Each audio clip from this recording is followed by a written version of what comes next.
피해자가 불법 유령 총기 소지 혐의 등 128건의 혐의로 체포됐습니다. 뉴욕시의 총기 범죄 가운데 93%가 불법 총기 범죄인 것으로 드러났습니다. 역대 대통령 업적 평가 조사에서 바이든 대통령이 14위, 트럼프 전 대통령은 최하위를 기록했습니다. 트럼프의 벌금 4억 5천만 달러의 지불 명령이 내려진 가운데 벌금을 대신 내주자는 모금 페이지가 개설됐습니다. 마리화나의 가정재배 규칙안이 의결되며 이르면 4월 말 시행될 것으로 전망됩니다. 지난 주말 불법 시위대가 휘두른 곤봉을 맞아 뉴욕시경이 두피가 찢어지는 부상을 입었습니다.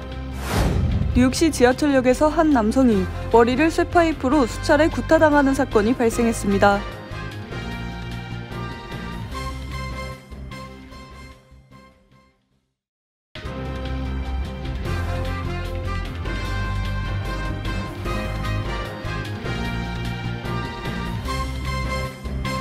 여러분 안녕하십니까? KBTV 뉴스9 이창원입니다. 전국적으로 총격 사건이 끊이지 않고 있는 가운데 한인 아버지와 아들이 장정된 공격용 유령 총기 및 대용량 탄창을 소지한 혐의로 체포돼 충격을 주고 있습니다. 이들 부자는 각각 최대 15년의 징역형을 선고받을 수 있습니다. 첫 번째 소식 정지원 기자의 보도입니다. 뉴욕 퀸즈 검찰은 뉴욕시 프레시메도우 198가에 거주하는 한인 오지인 씨와 아들 우형석 씨 부자를 불법 유령 총기 소지 혐의 등으로 체포 기소했다고 발표했습니다. 수색영장을 발부받아 이날 용의자의 자택을 급습한 검찰은 실탄 장전과 조립이 완료된 공격용 유령 소총 2정, 일반 유령 권총 1정, 대용량 탄창 58개, 방탄조끼 1개, 탄도 헬멧 1개, 총기 소음기 4개, 실탄 약 1000발 등을 현장에서 증거물로 압수했습니다. 압수물품에는 3개의 총기 소음기 제작에 사용했던 3D 프린터도 포함됐습니다.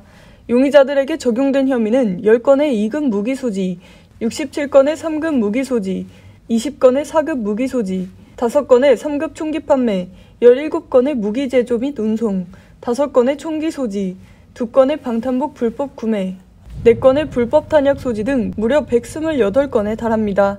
이들의 혐의가 인정돼 유죄가 선고될 경우 용의자들은 각각 최대 15년의 징역형을 선고받을 수 있습니다. 유령 총기는 인터넷 등에서 구입한 부품을 조립하거나 3D 프린터로 출력한 부품 등을 조립해 만든 불법 총기입니다. 검찰에 따르면 지난해 뉴욕시 5개 보로 전체에서 압수한 유령 총기는 359종으로 이 가운데 31%를 퀸즈 검찰청이 압수했습니다. 올해에도 현재까지 총 57종의 유령 총기를 압수했는데 이 가운데 63%가 퀸즈 검찰청이 압수했습니다. KBTV 뉴스 정지원입니다. 연방수사당국이 미 전역에서 발생하고 있는 총격 사건에 연루된 총기에 대해 조사한 결과 뉴욕시에서 일어난 총기 범죄 가운데 무려 93%가 불법 총기를 통해 일어난 것으로 나타났습니다. 연방수사당국이 뉴욕시에서 발생하고 있는 총기 범죄 가운데 93%가 불법 총기와 관련된 범죄라고 지적했습니다. 롱아일랜드를 기반으로 업무를 수행하는 존 더비로 연방총기 폭발물 단속국 뉴욕주 특별요원은 총기를 변환하는 특별 장치가 소셜미디어, 인터넷 등을 통해 손쉽게 유통되고 있으며 중국을 비롯해 다른 나라에서부터 수천 개씩 뉴욕으로 배송되고 있다고 지적했습니다. 작은 칩 모양의 장치는 특히 10대들 사이에서 급속히 유통되고 있으며 플라스틱을 통해 3D 프린터로 만든 부품으로 집에서도 손쉽게 만들 수 있는 것으로 파악됐습니다. 연방폭발물 단속국은 불법 총기 부품 및 총기 유통이 지능적이고 빠르고 손쉽게 진화하고 있는 것을 우려하며 규제 및 수사망 역시 지능적이고 빠르게 대처하는 방향으로 변경돼야 한다고 촉구했습니다. 실제로 뉴욕시에서 발생한 총기 범죄의 93%는 조지아, 노스캐롤라이나, 사우스캐롤라이나, 버지니아 및 펜실베이니아주를 통해 불법 부품이나 불법 총기가 유입돼 발생한 것으로 파악됐습니다.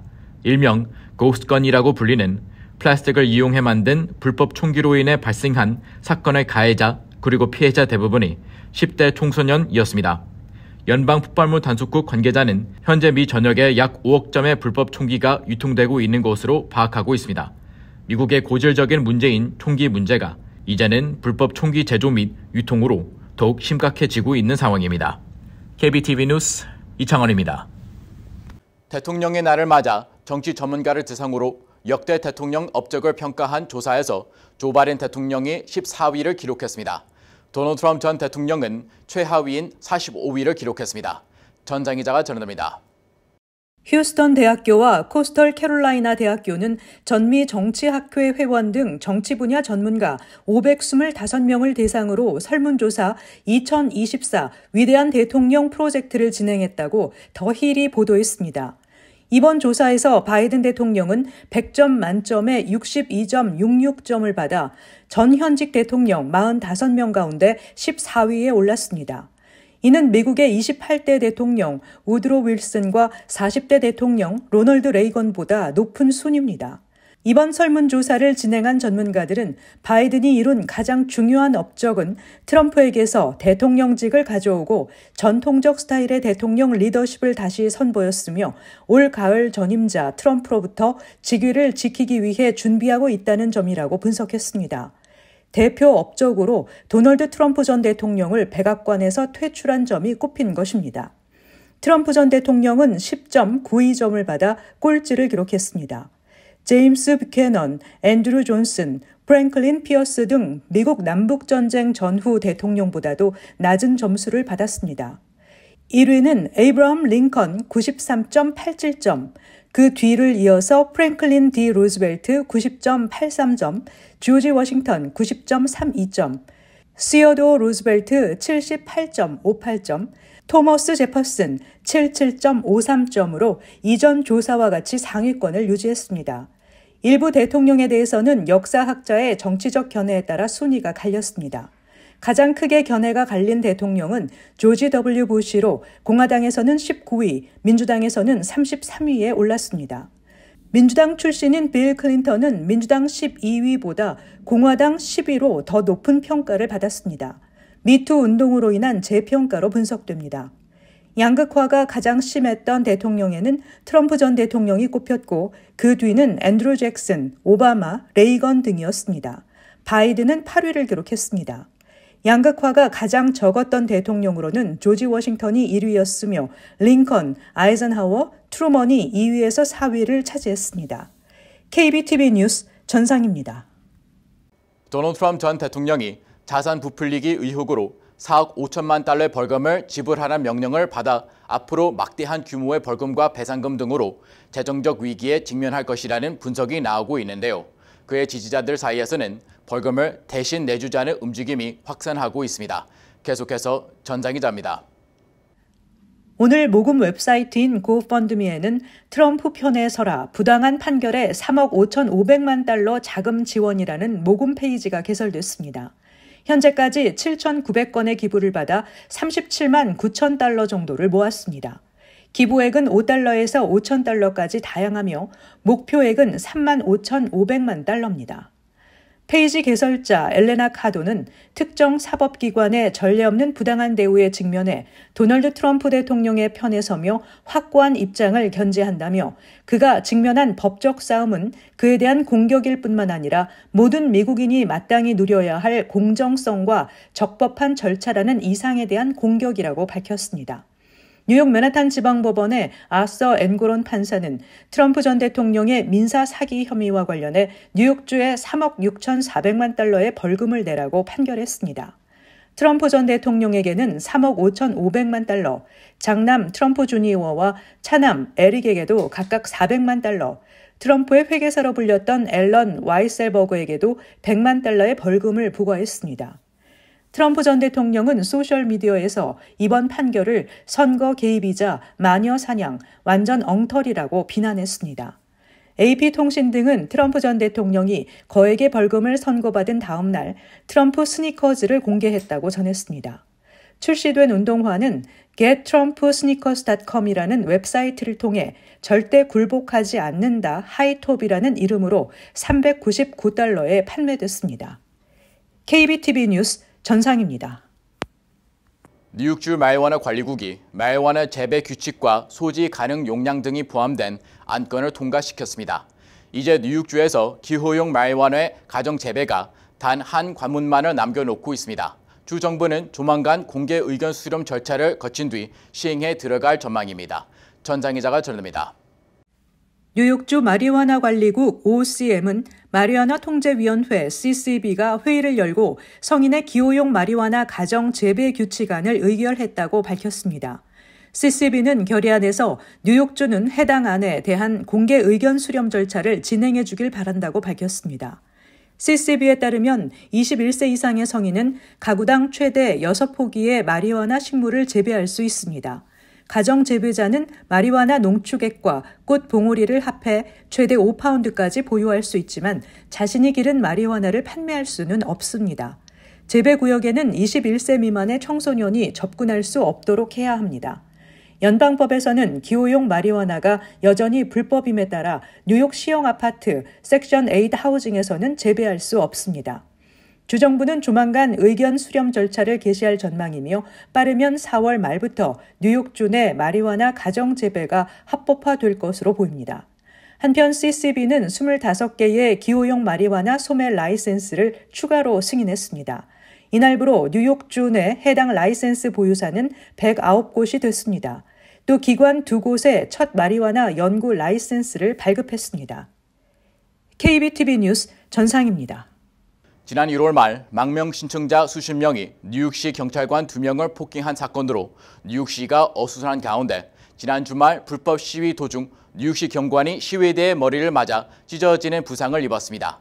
공권력 약화에 대한 우려의 목소리가 높은 상황입니다. 정지원 기자의 보도입니다. 지난 주말 뉴욕시에서 불법 시위 행진이 일어났습니다.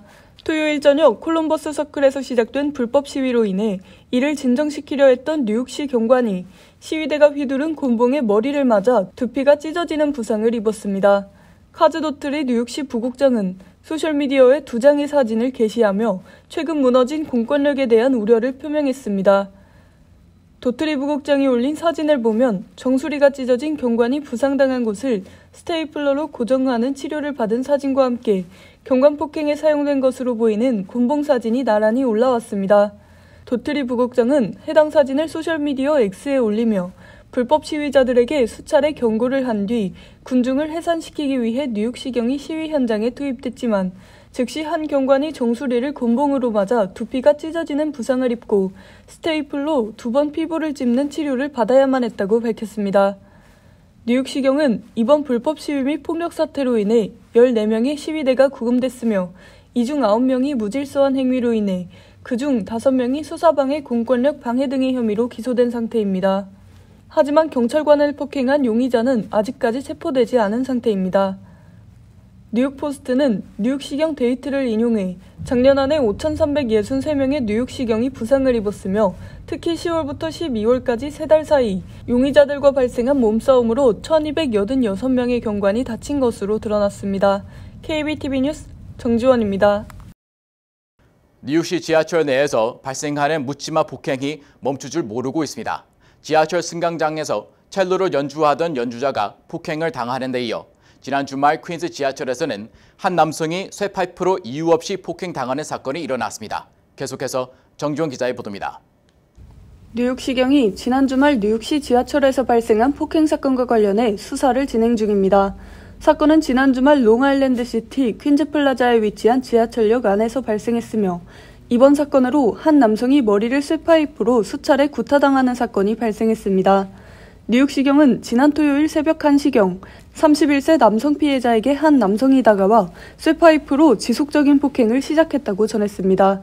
가해 남성은 쇠파이프를 이용해 30대 피해 남성의 머리를 수차례 내려친 뒤 현장에서 도주했습니다. 사건 발생 전 피해자는 가해 남성과 말 한마디 해본 적 없는 일면식도 없는 사이였습니다. 피해 남성은 머리에 자상을 입고 인근에 있는 뉴욕 웨이고넬 메디컬 센터로 이송돼 치료를 받았으며 현재 안정을 취하고 있습니다. 뉴욕시경은 용의자를 공개 수배하며 용의자가 약 40에서 50대 사이로 보이는 5피트 9인치 신장에 수염이 있는 흑인 남성이라며 검은색 털모자에 회색빛 후드 티셔츠, 청바지, 부츠를 신고 있다며 목격자에 대한 적극 제보를 촉구했습니다. 지난주 뉴욕시 지하철 승강장에서 전자첼로를 연주하던 음악가에게 한 흑인 여성이 뒤에서 다가가 물병으로 머리를 가격하는 사건이 발생한 바 있으며 브롱스 지하철에서는 10대 총격 사건이 발생해 30대 남성이 숨지고 10대를 포함해 5명이 부상을 입었습니다. KBTV 뉴스 정지원입니다. 캐시 호컬 뉴욕 주지사는 2억 달러 규모의 뉴욕주 에너지 요금 크레딧을 채택했다고 발표했습니다. 에너지 요금 크레딧은 800만 명 이상의 직접 계량 전기와 가스 고객에게 에너지 요금 감면을 제공하기 위해 주에서 충당하는 자금을 사용하는 일회성 크레딧입니다. 이 조치로 올해 에너지 비용을 상쇄하기 위해 뉴욕 소비자에게 14억 달러 이상이 제공됐거나 제공될 예정입니다. 뉴욕주 프로그램은 에너지 요금 크레딧 외에도 주택 소유자와 세입자, 기업이 에너지 요구 사항을 관리하는 데 도움이 될 수 있는 자금과 기술 지원을 제공하고 있습니다. 뉴욕시 독립예산국 IBO는 보고서에서 2023-2024 회계년도 재정 흑자가 60억 달러에 달할 것이라고 분석했습니다. 앞서 시정부는 재정 흑자를 32억 달러로 전망했는데 이보다 28억 달러가 많은 것입니다. IBO는 이전 분석과 비교해 예상 세수가 9억 달러 증가했고 지출은 19억 달러 감소할 것이라고 밝혔습니다. 구체적으로 재산세가 연간 3.2%씩 증가할 전망이지만 공무원, 인건비와 망명 신청자 등 이민자 관련 비용은 애초 계획보다 적게 들 것이라고 봤습니다. IBO가 집계한 뉴욕시 정규직 공무원 수는 현재 28만 5천 명인데 역대 최고치를 기록했던 2020년보다 5% 적은 것으로 인해 절약된 금액이 16억 달러에 달할 것으로 추정했습니다. 망명 신청자 관련 비용 역시 예상보다 12억 달러 감소할 것으로 봤습니다. 아시아나 항공이 미국에서 무려 5천만 달러에 달하는 기내식 정산금 지급 소송을 당했습니다. 이번 소송은 대한항공과의 합병을 앞두고 있는 아시아나 항공이 지난 수년간 끌어온 기내식 관련 법적 소송으로 국내외에서 거액을 물어줘야 할 부담에 처하게 된 것이어서 항공업계 파장이 일고 있습니다. 아시아나 항공과 30년 기내식 공급 독점 계약을 맺고 있는 게이트 고메 코리아는 아시아나 항공이 밀린 기내식 정산금과 이자 및 중재 절차 비용 등을 포함해 총 5,074만 7,170달러를 지급해야 한다는 내용의 소장을 연방법원 캘리포니아 센트럴 지법에 접수했습니다. 아시아나는 중재 절차상 하자가 있다며 즉각 취소 소송을 냈지만 같은 해 4월 항소심에서도 동일한 같은 결과를 받은 바 있습니다. 연방도로교통안전국에 따르면 현대차 미국 법인은 2015, 2016년식 제네시스와 2017, 2019년식 제네시스 G80, G90, 2019년식 제네시스 G70 일부를 리콜하고 있습니다. 리콜 대상 차량은 총 9만 907대입니다. 당국은 시동 전동기 부품인 스타터 솔레노이드에 물이 들어가 누전을 야기하고 이것이 엔진룸 화재를 일으킬 수 있다고 설명했습니다. 해당 차량 소유자는 리콜이 완료될 때까지 실외 구조물에서 떨어진 곳에 주차하라고 당국은 권고했습니다. 잠시 후 커뮤니티 브리핑을 전해드립니다.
이어서 환율과 증시 전해드립니다.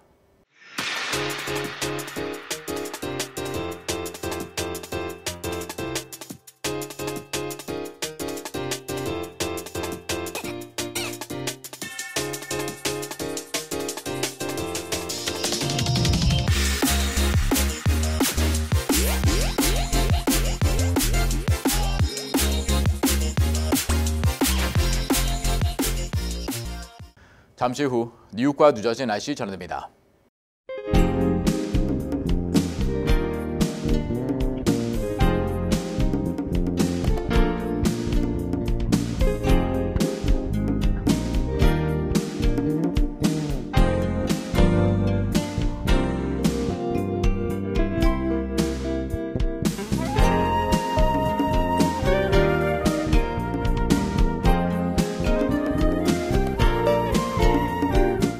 KBTV 뉴스9 마칩니다. 오늘도 시청해주셔서 감사합니다. 편안한 밤 보내시 바랍니다.